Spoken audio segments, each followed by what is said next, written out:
There were 13 primes. They created life, controlled time, and ultimately tore each other apart. Most rankings put Optimus at the top. Most rankings are wrong.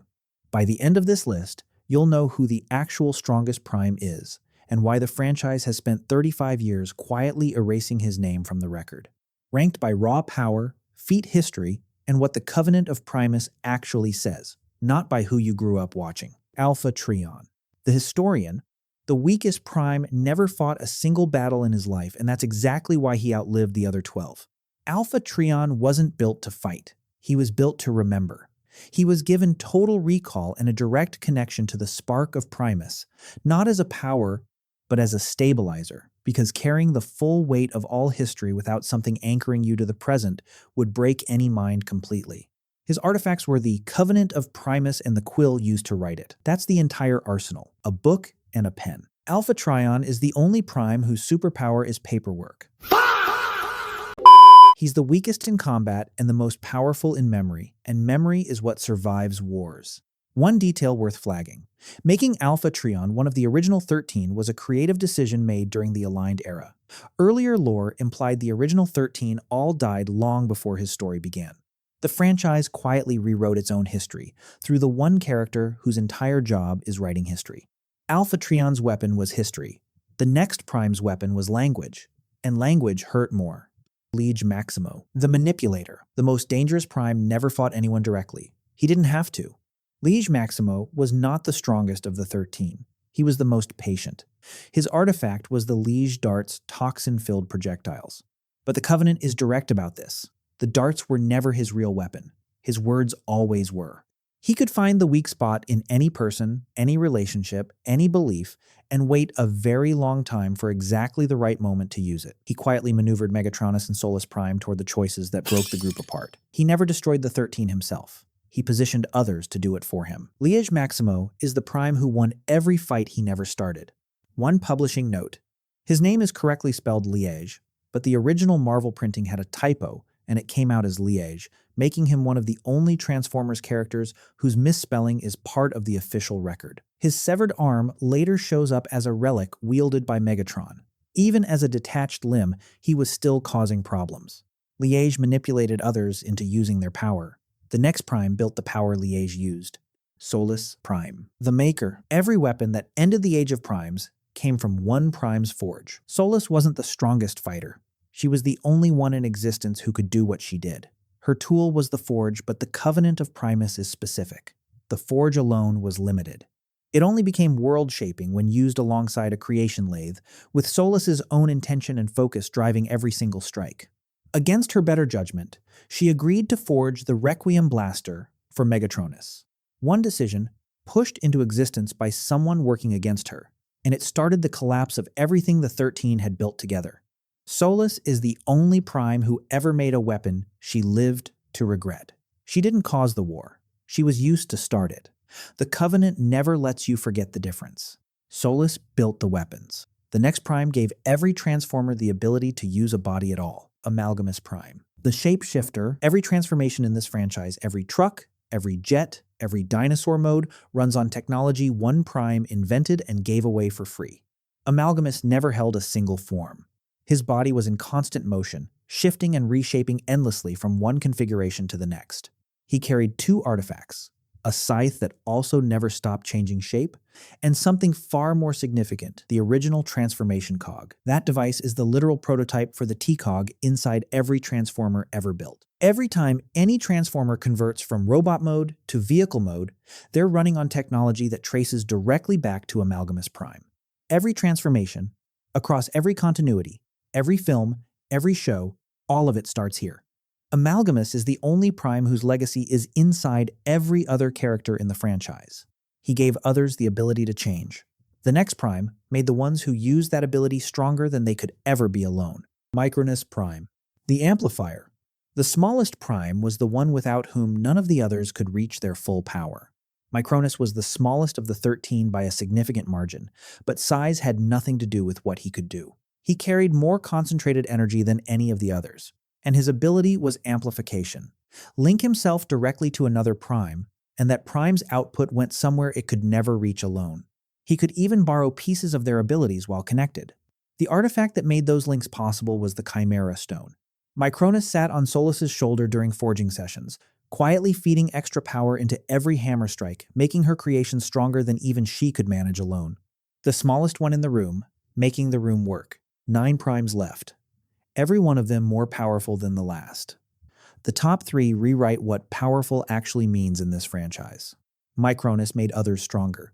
The Next Prime created entire species and then lost control of one of them, Quintus Prime, the experimenter. One Prime's plan to make the universe safer is the reason Cybertron's worst enemy exists. Quintus was an idealist and a tinkerer whose entire purpose was the creation of new life, not just on Cybertron, but across the universe. His artifact was the Ember Stone, built specifically for sparking living things into existence and sending them out into new worlds. His thinking was straightforward. A universe full of life meant Cybertron would never face the unknown alone. The plan worked.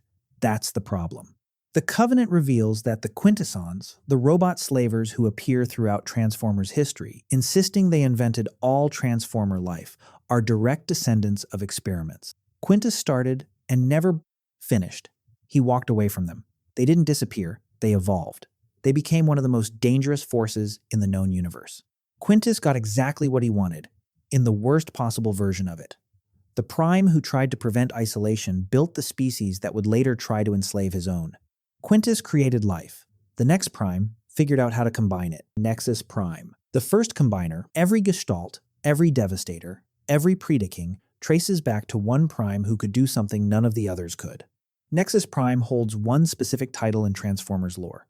He was the first combiner in existence. The Covenant of Primus states it plainly. He could break apart into 5 fully separate beings, each with its own body, mind, and personality, then come back together into one without losing anything. No confusion, no blending. Just 5 individuals choosing to operate as a single unit when the situation demanded it.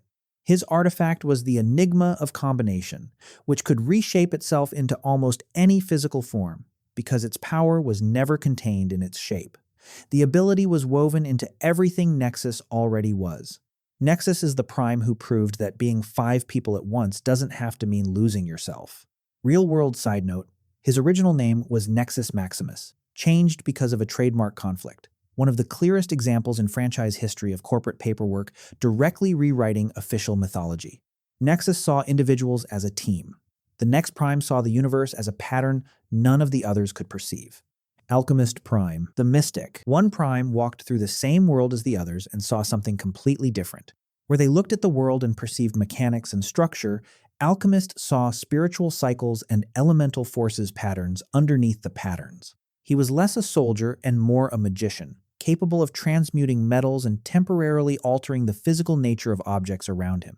His artifact was the lenses. And here's what makes them different from every other artifact on this list. They were built directly into his own eyes.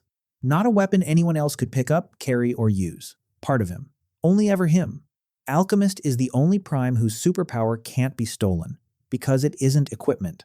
In the Cyberverse continuity, Alchemist is identified as Macadam, the ancient bartender running a famous establishment across millions of years of Cybertronian history, watching the whole story unfold from behind a counter. The most mystical of the 13, hiding in the most ordinary place imaginable. Alchemist saw the world differently.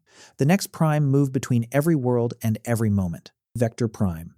The timekeeper. One Prime fought with reality itself. Vector didn't fight with a weapon. He created paradoxes or prevented them. He bent time in either direction, compressed entire stretches of space, and repaired tiers and dimensions no other being could even perceive. His artifact was the Blades of Time, multiple interlocking pieces that could arrange into near-infinite configurations, each one opening access to a different point in time or space. Vector Prime is the only Prime who could lose a fight and undo it. Here's the production detail that reframes everything. Vector was created for the Transformers Cybertron cartoon in 2005 and only pulled backward into the mythology of the 13 much later. A character invented for a kid show, absorbed into the creation myth of an entire universe. The franchise built ancient legend retroactively around a fan favorite, and it worked completely. Vector controlled time. The next Prime existed on the edge between machine and creature and saw things even Vector couldn't reach. Onyx Prime, the beast, the most feral Prime, saw further than any of them. Onyx was more animal than machine. He could project his consciousness across both time and space, sending his mind far beyond his body to perceive things no other prime could reach. His artifact was the Triptych Mask, and it operated across 3 completely separate modes. Farsight gave visions across time and distance. Predator gave perfect understanding of any living creature's nature. Mornsong showed a death-linked vision, so specific to Onyx himself that no other being could ever fully comprehend what it revealed.